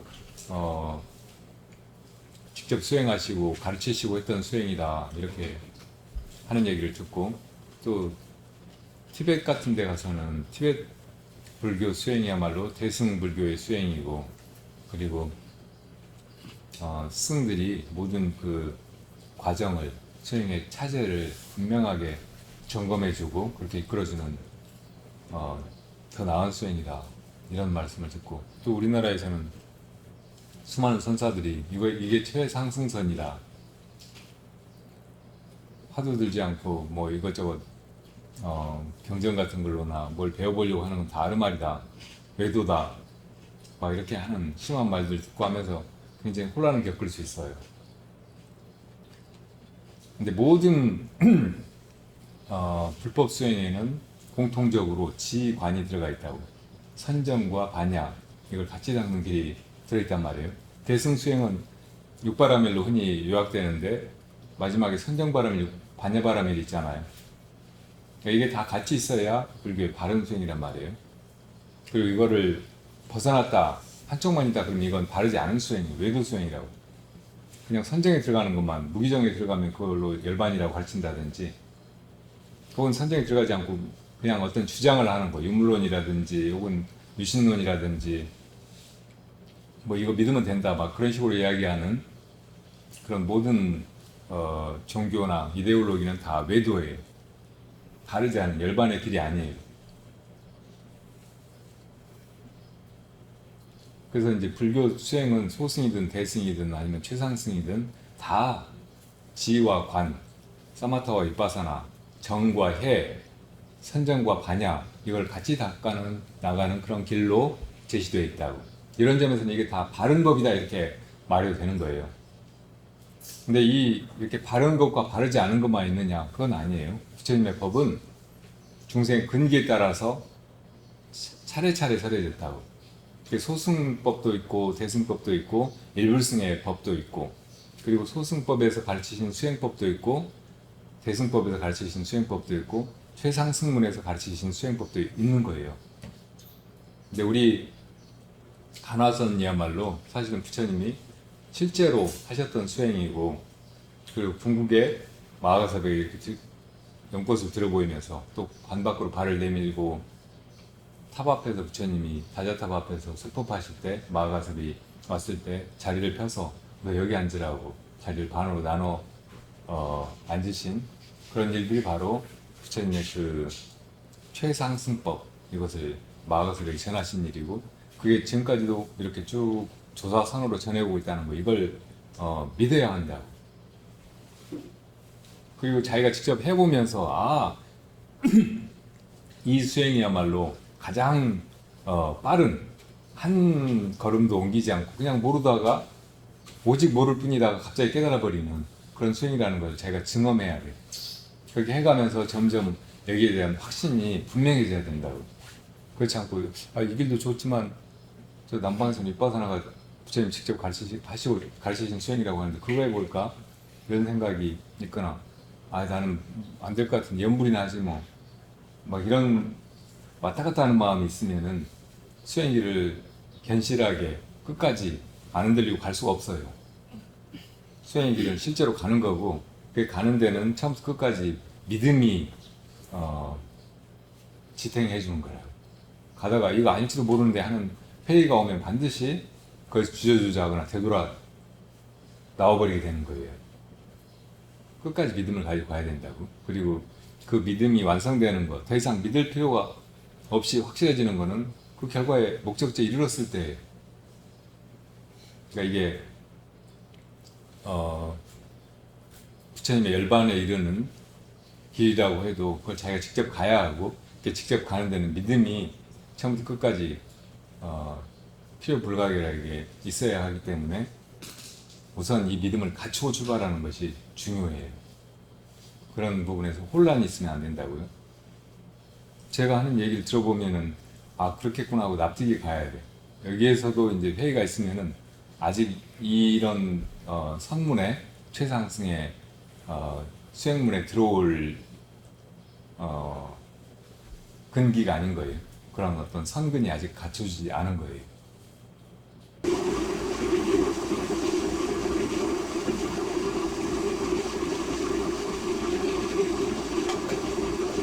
최상승의 선문에서 이것은 가정이나 점차 없이 도노하는 길이다. 일초지기 멸해지 촌보분리 투조관 하는 길이다 하는 말을 들었을 때 여기에 믿음이 나요. 일초지기 멸해지는 한 번 뛰어서 바로 불과의 부처님의 지위에 이른다는 말이에요. 촌보분리 투조관은 한 걸음도 떼지 않고 조사의 관문을 그 자리에서 뚫어버린다는 거예요. 그러니까 이게 시간이 걸려서 오래 그렇게 해야 되는 것이다 이런 생각을 하면 안 돼. 반드시 그런 것이 아니에요. 물론 이제 그렇게 하는 사람들도 있지만 그건 사실은 이 선문에 바로 들어가지 못해서 그렇게 많은 시간이 필요한 거고 의심이 그렇게 순이라고 완전하고 하지 않아서 그런 거지. 이 마음만 아주 분명하고 강하고 하면은 바로 그냥 묻는 데서 바로 깨쳐버리는 거예요. 화두를 들으면 바로 그 말에 낙처가 드러나 버리는 거라고. 뭔가 이렇게 독참하는 가운데 그 전에 수행을 전혀 하지 않았어도 독참하다가 눈이 열려버릴 수 있다는 것을 믿어야 된단 말이에요. 하나도 수행하지 않았는데, 자기가 노력하지 않았는데.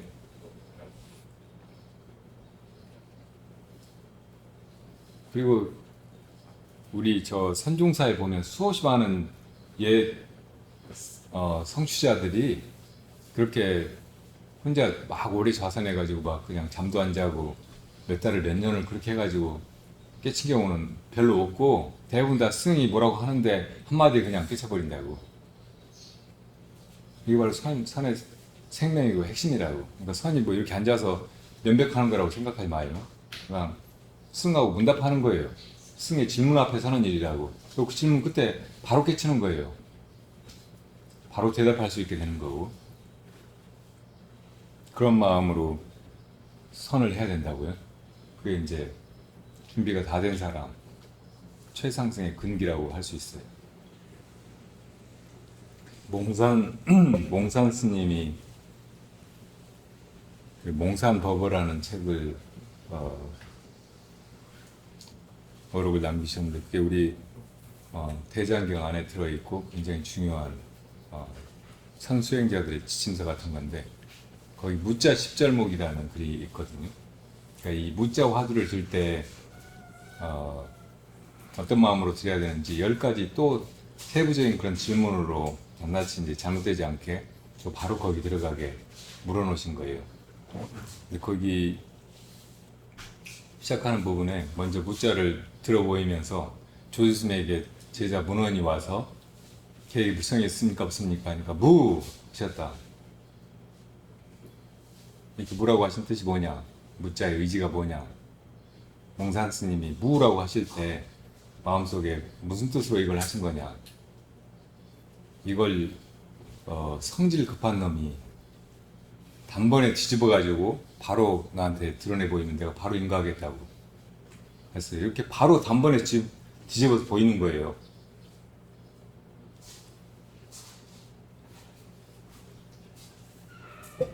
실제로 그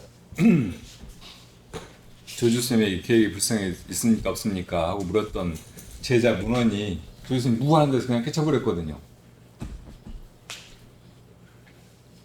이 문헌은 조주스님이 15살에 동네 친구하고 같이 출가해서 태양산에 들어가가지고 뭐 아무것도 모르는 애들이 그냥 도 닦으면 되는 줄 알고 그렇게 이제 하다가 이 친구 달성이 병이 났는데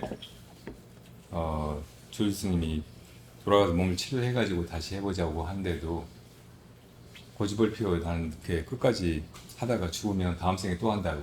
그러다 그냥 죽어버렸어요.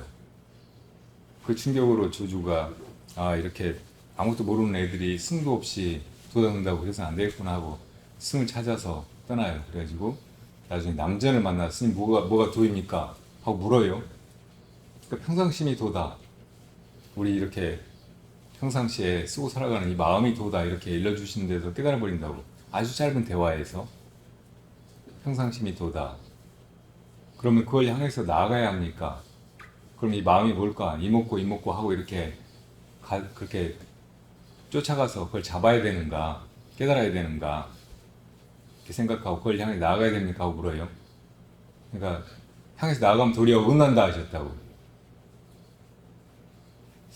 그 조주가 그걸 향해서 나아가가지고 붙들어 보지 않으면 그게 도라는 것은 어떻게 합니까? 그게 도라고 하셨는데 어떻게 압니까? 하니까 또 도는 알고 모르는 데 속하는 것이 아니다. 우리가 안다는 것은 다 망상이고 모르는 건 무기일 뿐이다. 여기까지 듣고 깨달아 버린 거예요. 그 깨달은 조주에게 남전스님이 덧붙이시기를 참으로 이렇게 해서 함으로 없는 도에 통달하면 저 허공처럼 툭 튀어서 어디에도 걸림이 없다. 조주가 그렇게 돼버린 거예요, 실제로. 그래서 아무것도 안 하고 거기서 60살이 될 때까지 살았어요. 60살이 되어서 떠나면서 지금부터는 3살 먹은 애라도 내가 배울 것이 있으면 배우고 80살 먹은 노인이라도 내가 가르칠 것이 있으면 가르치겠다고 이렇게 인연 따라 이제 다니겠다고 떠나셨단 말이에요. 그렇게 떠나면서 뭐라고 했느냐. 그때 내가 남전 스님으로부터 한 번 법문을 들은 뒤로 한 번도 잡된 용심을 한 적이 없다 그랬어요. 우리 맨날 살면서 이럴까 저럴까 막 마음을 계속 자기가 짜내서 쓰고 살잖아요. 근데 하는 것마다 다 뜻대로 안 되고 계속 좌충우돌이고 사는 게 자유롭지도 않고 편치도 않고 늘 뭔가 부족한 것 같고 이게 어딘가에 계속 걸려있는 그런 삶인 거예요. 근데 그 무자를 깨달아버리는 순간에 그리고 이 평상심이 도라는 것을 무자가 아니고 평상심이 도라는 걸 깨달아버리는 순간에 이 마음이 그냥 지가 다 하는구나. 나는 아무것도 할 것이 없구나 하고 완전히 방아차게 돼버리면 다 거의 그냥 맡겨버리고 그냥 그렇게 산 거예요. 시간이 가면서 다 지가 뭐 이거 하고 저거 하고 뭐 원주도 보고 남녀참묘 그런 공안 물어보면 대답도 하고 다 그렇게 하다가 이제 60이 됐단 말이에요. 그러니까 한 번도 일부러 이럴까 저럴까 하고 마음을 내본 적이 없다는 말이에요. 그야말로 무의의 도에 통달한 거죠. 걸림없이 살아온 거예요.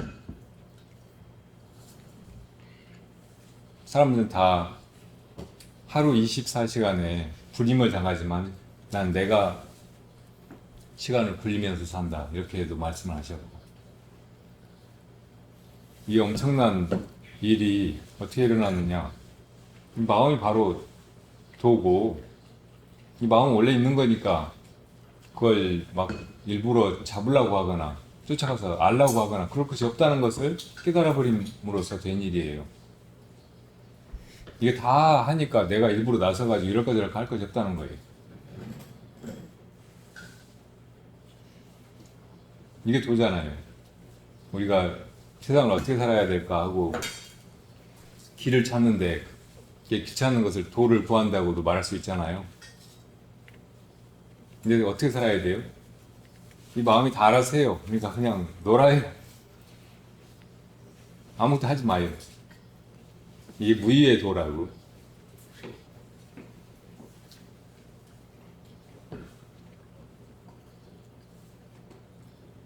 그래가지고 이제 다니다가 나중에 관음원이라는 곳에 이르러가지고 거기서 이제 인연 따라 충생을 교화하시니까 수많은 제자들이 와서 조스님 법을 배우려고 그랬는데 거기 전생에 자기 죽은 친구 달성이 왔단 말이에요.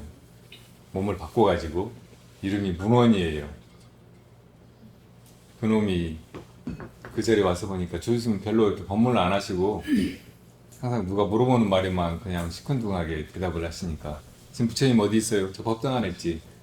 아, 법당 안에 있는 부처님 나무를 만든 거 아니에요? 그렇지. 그러니까 진짜 부처님 어디 계시냐고요? 법당 안에 있다. 이런 식으로 얘기를 하셨단 말이에요. 그러니까 제자들끼리 의견이 분분하고 막 논쟁을 하고 그게 이제 개의 불성이 있느냐 없느냐고 논쟁이 심했어요. 문헌이 와서 보니까 아 이런 건 그 스님한테 가서 여쭤봐야지. 자기도 내 생각을 해보다가 이게 아리송한 거예요. 우선 불성이 뭔 줄 모르잖아요. 개는 알지만 개한테 불성이 있다고 해야 되는지 없다고 해야 되는지 몰라. 잘 모르겠어. 분명치가 않아. 그러니까 조지스님한테 가서 물어보기로 한 거예요. 그래서 가서 인사드리고 처음 조지스님한테 와가지고 스님 걔한테 불성이 과연 있습니까 없습니까 하니까 오! 한 대 깨쳐버렸단 말이에요. 전생에 그래도 도를 구한다고 하다가 병 나가지고 나는 끝까지 이 길로 나아가지 물러서지 않는다고 했던 그 마음 때문에 이건 도에 대한 믿음이잖아요. 이 길에 대한 믿음. 그것 때문에 다시 그 인연이 헛되지 않고 이미 깨달은 자기 전생의 친구한테 온다고. 그래서 마지막 질문을 하게 되는 거예요. 걔한테 불성이 있습니까 없습니까? 한마디 무! 그냥 깨쳐버린다고.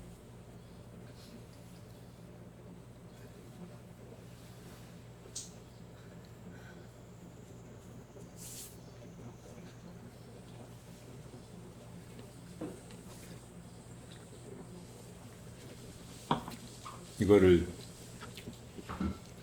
그 스님들은 도의 길에 나서가지고 목숨 걸고 막 그렇게 구했으니까 얻었겠지. 대단한 근기들이니까. 조지스는 고불, 옛날에 이미 수많은 생 전에 이분 부처님 고불이라고 했으니까 그랬겠지. 이렇게 생각하지 마요. 이거 다 똑같다고. 빨리 좌선하러 가고 싶죠? 지금 이 자리를 잘 봐요. 누구든지 다 지금 이 자리밖에 있을 수가 없어요.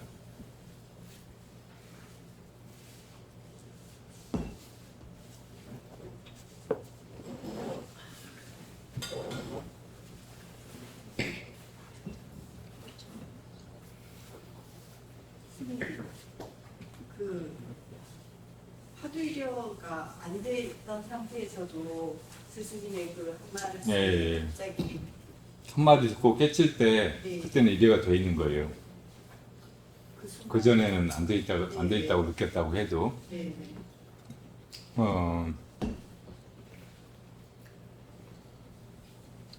그 몽산 스님이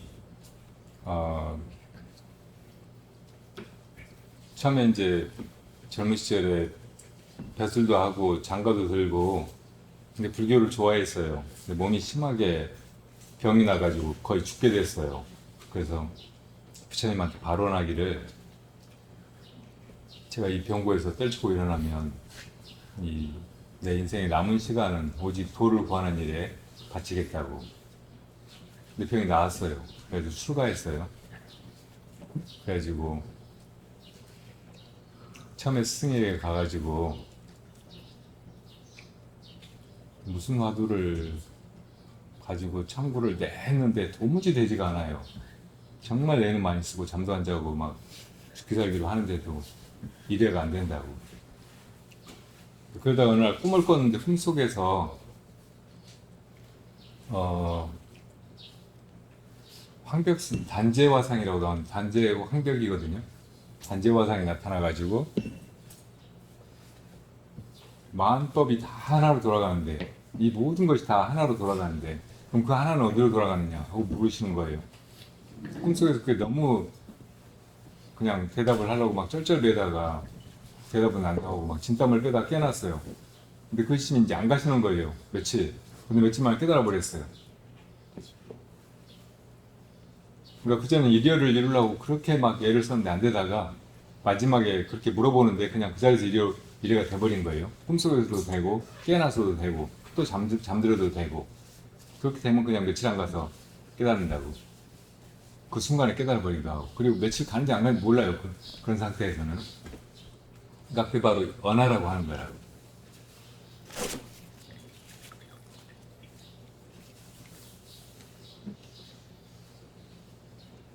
보통 이제 일여를 말할 때는 성철 스님이 강조해서 이야기한 오매일여, 숙면일여 이걸 다 떠올린다고. 그래서 이제 그 일여가 이루어져가는 과정이 처음에 이렇게 가만히 앉아 있을 때 좌선하고 있을 때는 되다가 일어나서 움직이면 안 되면 그냥 정중일여라고 해요. 근데 이제 나중에 이게 익숙해지면 걸을 때도 되고 또 뭐 움직일 때도 되고 막 그러면 동정일여라고 한다고. 근데 또 움직이는 가운데도 말할 때는 안 돼. 또 어디 정신을 집중해가지고 뭐 정신활동 할 때는 안 되고. 근데 이것까지 완전히 이제 되면은 어묵 동정일여라고 해요. 이게 이제 잘 되어가서 하루 중에 끊임이 없으면 잠이 들어도 잠 속에 꿈을 꿔도 된다고. 근데 꿈 꿀 때는 이렇게 되는데 꿈도 안 꾸고 잘 때는 또 안 되는 거예요. 근데 나중에 이제 더 익어지면은 이 잠도 없이 꼬박 잠들어도 그때 이제 화두가 이어진다는 거예요. 그래서 이제 이런 법문을 듣고는 다 나는 정중이라도 안 되는데 무슨 오매일여 이 생은 다 틀렸구만 이렇게 생각하는 사람들 많아요. 그러니까 이래서 수행이 더 안 되고 깨친 사람이 더 안 나오고 그러는 줄도 몰라요. 근데 수많은 옛 사례들을 보면 다 누구나 정중이로부터 해가지고 차근차근 막 그렇게 해가지고 동정이 되고 오매일이 되고 그렇게 해가지고 깨치는 거 아니에요. 한순간에 팍 밟고 다 올라가 버린다고 대부분. 깨치고 나면 다 그냥 일회인 거예요. 그 전에 정중이라도 안 되다가 옛날 저 수행하는 분들 이야기 들어보면 다 대부분 그렇단 말이에요. 이 오매일이가 돼가지고 그렇게 며칠 있다가 깨쳤다고 막 그런 사람들은 오히려 아주 적어요. 대종고 스님 간화선을 주창하고 그래서 이제 성철 스님이 화두를 오매일에까지 끌고 나가서 깨쳐야 된다 그렇게 강조하면서 많이 인용하는 대 스님도 오노크근선사를 만나서 다른 데서는 다 이제 인가받고 다녔어요. 대 스님이. 근데 오노크근 스님이 네가 어디 가서 법문하라면 법문도 잘하고 어떤 선사의 그 일부에 대해서 착어를 하라고 하면 착어도 잘하고 뭐 송고를 하라면 송고를 하고 다 이 선무답을 자유자재로 하지만 네가 완전히 잠들어서도 왜 이리 하냐 자제하느냐 이 말을 듣고는 아니라는 생각이 들어서 아니라고 했어요. 그러니까 지금 네가 의심이 없는 것이 큰 병이다 이런 말씀을 들었어요. 다 공안에 다 통했다고 생각하고 나니까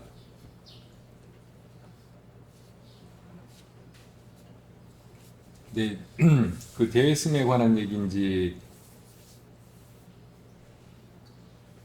혹은 다른 스님에 관한 얘기인지 기억이 불분명한데 한 번은 이제 그 스승한테 다른 깨달은 스님이 왔어요. 근데 이렇게 대회를 보니까 이렇게 출중해 보이니까 저 사람은 수행을 어떻게 하냐고 물었어요. 그러니까 쟤는 황양목선을 한다고 했어요. 황양목은 우리 여기 가끔 이렇게 정원수로 심는 꽝꽝나무 그 관목이어서 10년 지나도 100년 지나도 그대로 안 자라고 통 제자리인 그 상태에 머물러 있다고 그렇게 이제 약간 비아냥거리듯이 그렇게 이제 자극을 한 거예요. 그러니까 그런 분심을 격발시킨 거예요. 그러니까 이제 대회가 더 이제 이렇게 간절하게 왜 이렇게 나는 그 전에 분명하고 선사들한테 인정도 받고 그랬는데 이 원호 스님한테는 놀림을 당할까 그런 생각 때문에 이제 이래저래 참고하다가 하루는 가서 물었어요.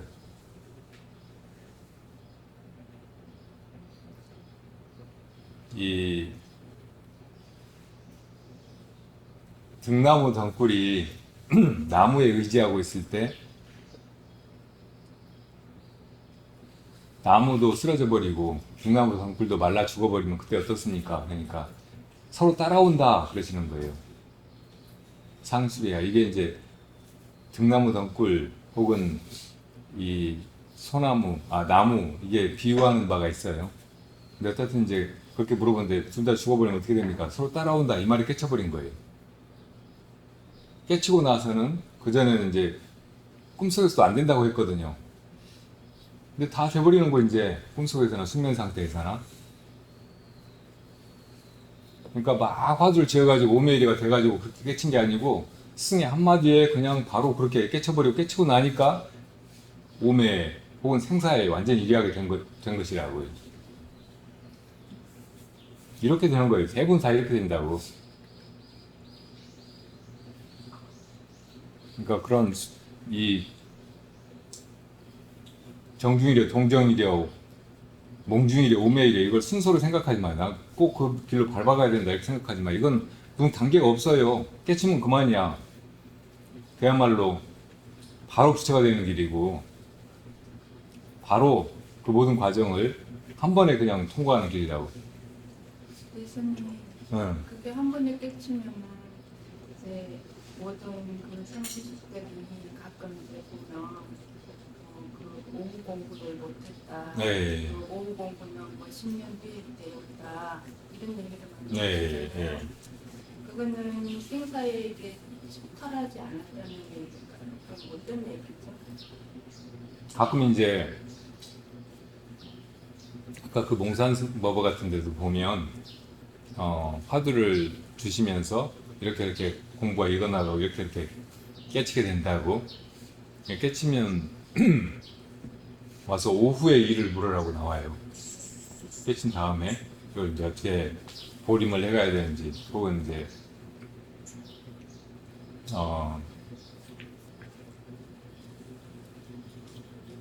오후에 수행을 해 맞춰가지고 부처님과 같이 될 것인지.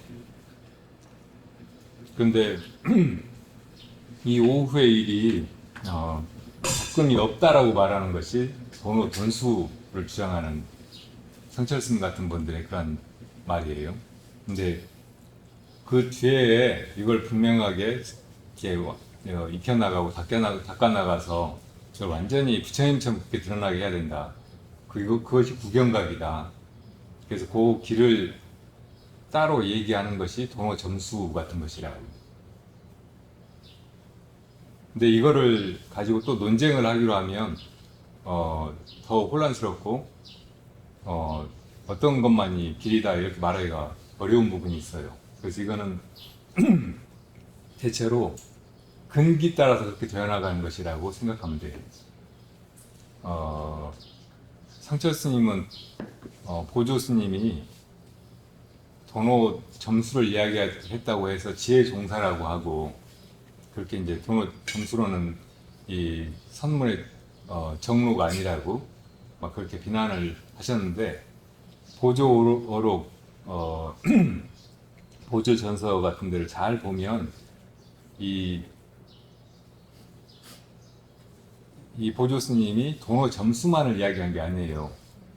도노를 강조해서 이야기한 거고, 이 마음을 누구든지 바로 깨쳐서 도노해야지 그냥 엉뚱한 데서 무슨 공덕을 구하거나 무슨 차례차례 뭘 닦아나간다고 생각하면 이건 그 한량없는 세월을 그렇게 해도 이루기 어려운 일이다. 그렇게 이야기를 하시면서 도노를 이루고 나서 바로 더 닦을 것 없이 바로 그냥 부처님과 같이 또 이 출중한 조사들 같이 그렇게 되는 경우도 있지만, 그렇지 않은 경우도 있어서 그런 사람들은 또 닦아나가는 길이 있으니까 그것도 소리하면 안 된다 이런 말씀이라고. 그러니까 도노 돈수의 문도 있지만 도노의 점수의 문으로 가서 구경각 이루는 것도 가능하고 얼마든지 그런 길도 바른 길이다 이렇게 말씀하신 거란 말이에요.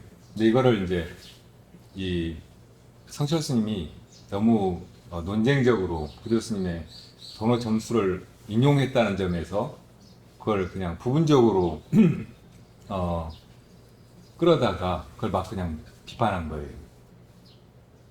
그러니까 우리가 이제 이 선문에 들어와 제일 중요시 해야 될 목표는 바로 도노하는 거예요. 그리고 그것이 수많은 과정이라든지 점차가 없고 바로 그렇게 될 수 있다는 거. 승과하고 문답 끝에 자기가 화두를 참고하다가 바로 그렇게 말 끝에서 될 수 있다는 거. 이게 선문의 핵심이라고. 이게 도노문인 거예요. 경절문이고. 그래서 선문을 최상승문이라고 하는 거라고. 근데 그 다음은 자기 근기 따라서 바로 되는 사람도 있고 바로 다 돼버리는 사람도 있고 또 천천히 이렇게 돼가는 사람도 있다는 말이에요. 이거를 보조 스님이 어떻게 비유했느냐면 물이 얼어가지고 얼음이 되잖아요. 근데 이 얼음이 본래 물이라는 것은 단박에 알 수 있다고. 그렇지만 이불로 씻거나 마시려고 하면 이거 기다려야 되잖아. 안 되잖아요. 그러니까 어떤 경우에는 그걸 조금 이렇게 녹여가지고 시간에 걸쳐가지고 이렇게 그럴만하게 만들어야 이걸 쓸 수가 있는 거예요. 그런 과정이 필요 없다. 이렇게 말하는 건 물이라는 거죠. 그리고 또 어떤 비유가 있느냐면은 어떤 사람이 감옥에 가가지고 발 이렇게 쇠사슬을 묶어놓는 거 있잖아요. 찾고 그러면 이게 간격이 좁아가지고 그냥 아장아장 이렇게 종종걸음을 걷게 된다고. 감옥에서 10년을 그렇게 지내다가 이제 추록을 해가지고 자유의 몸이 됐어요. 그거 풀렸어요. 근데 바로 뛰어가 보라고 하면 다 못 뛰어가요. 이 걸음이 하도 익숙해가지고 그냥 그렇게 그냥 계속 아무 이거 묶고 있는 것도 없는데 그렇게 종종걸음을 하는 거예요. 한참 동안 또 연습해야 옛날같이 그냥 자유롭게 뛰어다니고 활달하게 걷고 이렇게 된다고. 이게 이제 내가 풀려났다는 건 단박에 알지만 이게 정말 자유롭게 다리를 쓰고 이렇게 마음대로 하는 데는 또 묵은 습기를 지우는 그런 시간이 필요할 수 있다는 거예요. 어떤 사람은 풀려나가지고 바로 뛰어다니는 사람도 있을 수는 있겠죠. 그렇지만 실제로는 그렇게 안 되는 경우가 많이 있다는 말이에요. 그 사람 어떻게 하겠어요? 그냥 연습해가지고 좀 시간이 가야 그렇게 운전하게 되잖아요. 예전에 제가 동해안에서 아이들 데리고 방생을 가르쳐 주려고 물고기를 어항에 샀어요. 갔다가 바닷가에 놔줬거든요. 근데 이놈이 바다에서 이렇게 도는 거예요. 어항에서 하도 이렇게만 돌아다녀가지고 대양에 와가지고 아무 데나 다녀도 되는데 그렇게 안 된다고. 그런 사람들이 많단 말이에요. 네, 그러니까 그렇게 익혀가는 과정이 필요해요. 성철 스님이 우리 선종사에서 정말 확실한 분이라고 인정하는 분이 고려 말에 태고 보우선사예요. 근데 그 보우선사가 중국에 가가지고 서국 청공선사한테서 인가를 받아서 이제 인제 법맥을 전해왔거든요. 근데 이 보우선사가 서국 청공한테 화두받고 거기서 막 깨쳐가지고 인가받은 게 아니에요. 우리나라에서 그 전에 이제 보조 스님 때부터 이 선이 물론 이제 신라 말부터 국산 사문이 있으면서 이렇게 흘러왔지만 보조 스님에 이르러 가지고 또 굉장히 선풍이 일어났다고. 그래서 이제 보조 스님을 조계종의 중웅조라고 말하기도 해요. 근데 그걸 성철 스님은 좋아하지 않아요. 보조 스님 지혜 종사라고 하면서. 근데 어쨌든 보조 스님이 그렇게 이제 선을 일으키면서 그 제자가 공안을 1080개를 뽑아서 선문염송이라는 공안집을 냈거든요. 그때 당시에 수행하는 사람들이 이제 거기서 화두를 들어가지고 수행을 하고 그걸로 이제 점검을 해보고 확실하면 이제 스승한테 가서 이제 인가를 받고 그랬단 말이에요. 태고 보스님이 딱 그렇게 한 거예요. 그러니까 태고 스님은 이 보조 스님의 그 법맥 가르침 속에서 깨쳐가지고 서국 청공 스님한테 가가지고 인가를 받아가지고 온 거란 말이에요. 근데 중국의 인제맥이 이제 이렇게 전해왔다고 이렇게 하면서 태고 보우선사만 이 정한 종사고 보조 스님은 지혜 종사라고 저 가짜라고 막 이렇게 이야기하는 건 지나치다는 말이죠. 그리고 그 태고 보우스님이 서국 청공선사를 만나서 지어 바친 개송이 있어요. 인가를 받고 나서. 근데 그 개송에 보면은 그 정말 제자가 스승한테 귀의하는 마음, 또 이제 법을 그렇게 점검해주고 인가해주시고 한 그 은혜에 대한 감사함 이런 게 절절히 묻어나거든요. 근데 뒤에 보면은 스님께서 그러니까 서국 청공 선사께서 왕의 몸을 낮추는 생에서는 제가 신하의 몸을 낮추어서 승을 도와서 사람들을 제도하고, 스님께서 부처님의 몸을 낮추시는 생에서는 제가 보살의 몸을 낮춰서 협시하면서 중생을 제도하겠다고 그렇게 발언하는 내용이 나온단 말이에요. 그럼 깨달은 사람이 무슨 왕이 돼가지고 나라를 다스리고 또 그 신하가 돼가지고 그 왕을 또 보살피고 해요. 그건 뭐예요? 그런 길이 있는 거예요. 또 많은 옛 스승들이 한 생에서 깨쳤어요. 근데 다음 생에 태어나가지고 또 수행을 하고 또 깨친다고. 이미 깨쳐버렸으면 그 깨친 거 그대로 해야 되잖아요. 근데 또 뭔 수행을 하고 또 뭘 깨쳐요. 대표적인 예가 오조 홍인대사예요. 오조 홍인 스님은 오조가 되기 전 생에 깨쳤어요. 그래서 이제 사조의 법을 이어가지고 오조 홍인이라고 불리고 육조 스님을 길러내고 했잖아요. 근데 나중에 오조 법연으로 환생했어요. 그 환생한 얘기도 굉장히 극적이에요. 근데 오조 법연은 또 나중에 명나라 때 감산 선사로 또 환생했어요. 그 나중에 청말에